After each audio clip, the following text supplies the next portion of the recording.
দখলদার ইসরায়েলি বাহিনী এবং ফিলিস্তিন পুরোদমে যুদ্ধ চলছে। জানিয়ে দেব হাতে থাকা সর্বশেষ আপডেট আন্তর্জাতিক সংবাদ। প্রথমেই সংবাদ শিরোনাম। হিজবুল্লাহ ড্রোন হামলায় ইসরায়েলের 2 রিজার্ভ সেনা নিহত।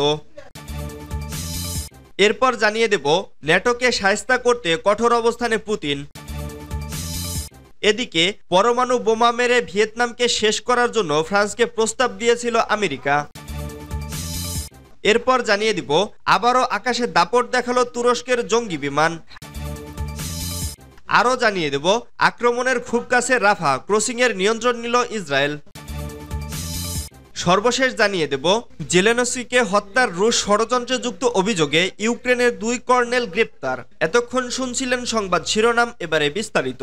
তবে অনুরোধ থাকবে ভিডিওটিতে একটি লাইক করবেন এবং কমেন্ট করে জানিয়ে দিবেন আপনি কোন জেলা থেকে এই ভিডিওটি দেখছেন। হিজবুল্লাহ ড্রোন হামলায় ইসরায়েলের 2 রিজার্ভ সেনা নিহত। লেবাননের ইসলামী প্রতিরোধ আন্দোলন হিজবুল্লাহ ড্রোন হামলায় ইহুদিবাদী ইসরায়েলের আরও 2 রিজার্ভ সেনা নিহত হয়েছেন। গতকাল সোমবার বিকেলে উত্তর ইসরায়েলের মেতুলার একটি সামরিক অবস্থানে ওই ড্রোন হামলা হয়। আজ ইসরায়েলি বাহিনী 2 সেনা নিহতের খবর স্বীকার করেছে।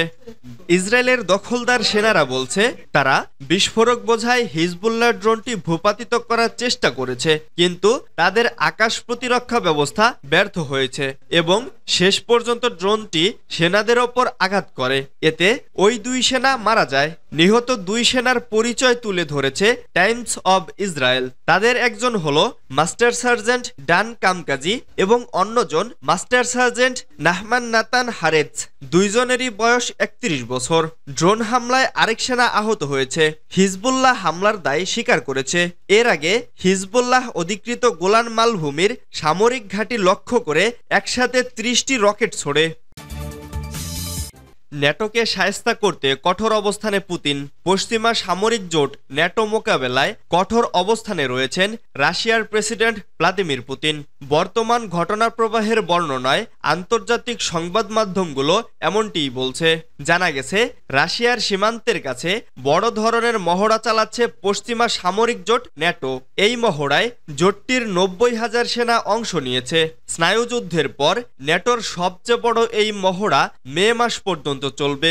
শক্তিশালী এই মহড়ায় মার্কিন সেনারা রাশিয়ার সীমান্তবর্তী দেশগুলোতে এবং জোটের পূর্ব প্রান্তে কোনো ধরনের সংঘাত ছড়িয়ে পড়লে ইউরোপীয় মিত্রদের কিভাবে সাহায্য করবে সেই প্রস্তুতিও নেবে।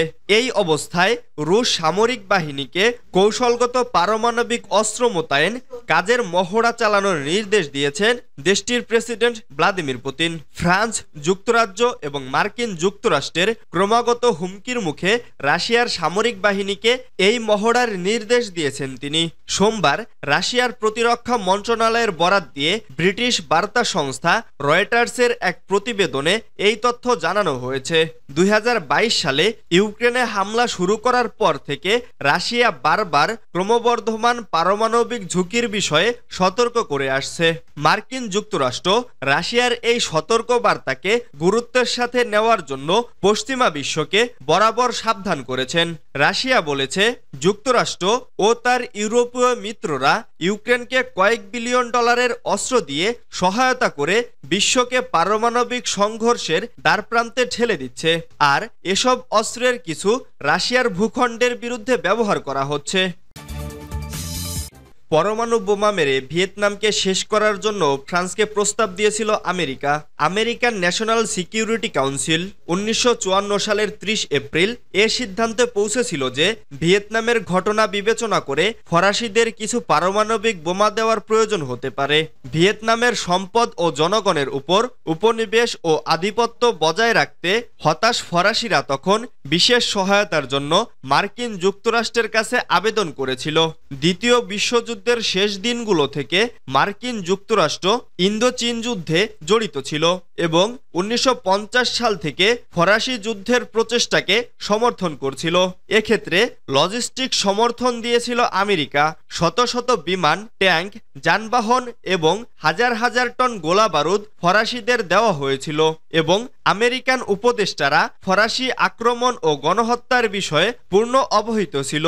1954 সাল নাগাদ ফ্রান্সের যুদ্ধ ব্যয়ের প্রায় ৮০% মার্কিন সরকার এবং মার্কিন বিমান বাহিনীর কর্মীরা পরিশোধ করেছিল। ফরাসি সামরিক কর্মকর্তা এবং কূটনীতিকরা ভিয়েতনামি জনগণের প্রতিরোধের মুখে ক্লান্ত হয়ে পড়েছিলেন। এ কারণে তারা বারবার সরাসরি আমেরিকার পদক্ষেপের আহ্বান জানিয়েছিলেন।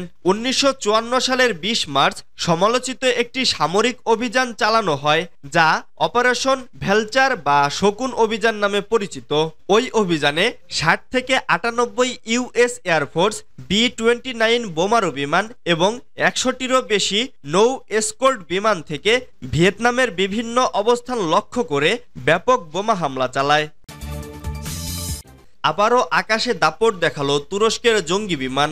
আবারও আকাশে নিজেদের দাপট দেখালো পঞ্চম প্রজন্মের তুর্কি জঙ্গি বিমান কান। তুর্কি প্রতিরক্ষা শিল্পের এক বিবৃতিতে বলা হয়, সোমবার ভোরে ১০,০০০ ফুট উচ্চতায় ২৩০ নট তথা ৩২৬ কিলোমিটার গতিতে পৌঁছেছিল কান। এর আগে চলতি বছরের ফেব্রুয়ারিতে প্রথমবারের মতো আকাশে উড্ডয়ন করে তুরস্কের এ জঙ্গি বিমান।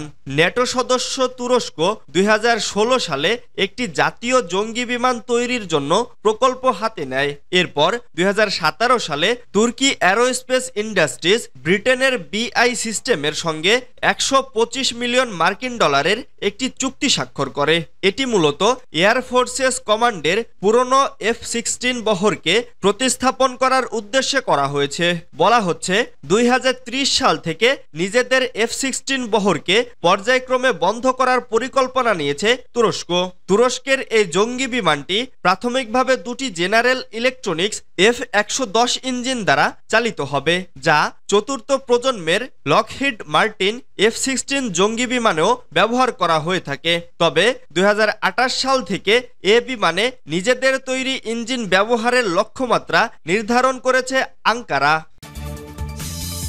আক্রমণের খুব কাছে রাফা ক্রসিংয়ের নিয়ন্ত্রণ নিল ইসরায়েল। ফিলিস্তিনের গাজার দক্ষিণাঞ্চলীয় শহর রাফা ক্রসিংয়ের নিয়ন্ত্রণ নিয়েছে ইসরায়েলি বাহিনী। এছাড়া রাফাতে ইসরায়েলি হামলায় ১২ জন নিহত হয়েছে।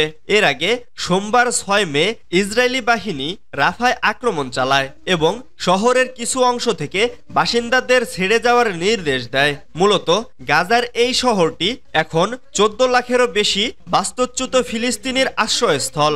আল জাজিরার লাইভ প্রতিবেদনে বলা হয়েছে, ইসরায়েলি ট্যাঙ্কের উপস্থিতির কারণে গাজার প্রধান ক্রসিংটি ফিলিস্তিনের দিকে বন্ধ করে দেওয়া হয়েছে। গাজা সীমান্তের একজন মুখপাত্র বিষয়টি নিশ্চিত করেছে। প্রতিবেদনে আরও বলা হয়েছে, গত ১২ ঘন্টা ফিলিস্তিনিদের জন্য কঠিন একটি রাত ছিল। রক্তাক্ত এক ধ্বংসযজ্ঞ ছিল। জেলেনস্কিকে হত্যার রুশ ষড়যন্ত্রে যুক্ত অভিযোগে ইউক্রেনের ২ কর্নেল গ্রেপ্তার। ইউক্রেনের প্রেসিডেন্ট ভ্লাদিমির জেলেনস্কি সহ দেশটির উচ্চপদস্থ কর্মকর্তাদের হত্যার ষড়যন্ত্র নস্যাৎ করার কথা জানিয়েছে দেশটির নিরাপত্তা বাহিনী। এই ষড়যন্ত্রে যুক্ত অভিযোগে ইউক্রেনের সরকারি সুরক্ষা বিভাগের ২ কর্নেলকে গ্রেপ্তার করার কথা জানিয়েছে দেশটির সিকিউরিটি সার্ভিস। SBU বলেছে, এই ২ কর্নেল রাশিয়ার গোয়েন্দা সংস্থা FSB চরদের একটি নেটওয়ার্কের সদস্য। তারা ইউক্রেনের প্রেসিডেন্টের দেহরক্ষীর মধ্যে এমন লোক খুঁজছিলেন যারা জেলেনস্কিকে জিম্মি করে হত্যা করবে।